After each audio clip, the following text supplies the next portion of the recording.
मध्य प्रदेश के सीधी जिले से एक अजीबोगरीब खबर सामने आ रही है। जहां एक महिला अपने मासूम बच्चे को पति की गोद में बलकता छोड़ प्रेमी के साथ भाग गई।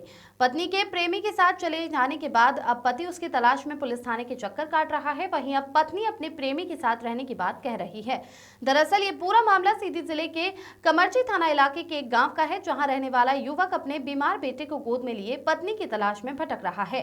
पीड़ित पति ने बताया कि बैंक में काम करने वाले कर्मचारी के साथ पत्नी का अफेयर चल रहा था। वो अभी भी अपनी पत्नी को साथ रखने के लिए तैयार है। बेटा बीमार है और बच्चे की देखभाल के लिए उसे पत्नी की जरूरत है। पीड़ित पति ड्राइवर है। उसने बताया कि बैंक से बीवी के नाम से समूह योजना के तहत 40,000 का लोन लिया था।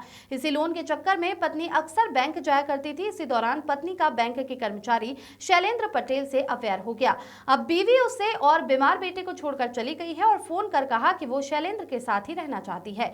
पीड़ित पति के मुताबिक उसे पत्नी के अफेयर के बारे में 19 जनवरी को पता चला था। उस दिन वो घर से ड्यूटी पर जाने के लिए निकला था, लेकिन ड्राइविंग लाइसेंस घर पर भूल गया था। जब पति अपना ड्राइवरी लाइसेंस लेने वापस आया तो घर पर बीवी और उसका प्रेमी शैलेंद्र आपत्तिजनक हालत में मिले।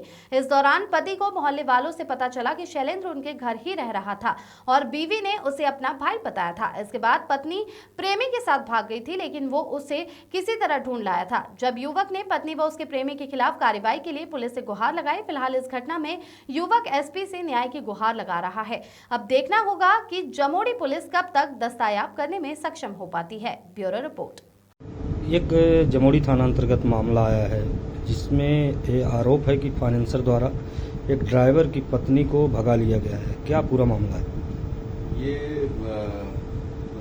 एक अमृतलाल पटेल जी हैं और इनके द्वारा अपनी पत्नी की गुमशुदगी के संबंध में थाने पर दिनांक 11/2/25 को रिपोर्ट दर्ज कराई गई थी, जिस पर थाना पर गुम इंसान प्रकरण दर्ज करके और उसकी जांच की गई और बाद में उनकी पत्नी को दस्तयाब करके और कथन पूछताछ करते हुए कथन लिख किए गए और विधि सम्मत कार्रवाई कर उनको सुपुर्द कर दिया गया था।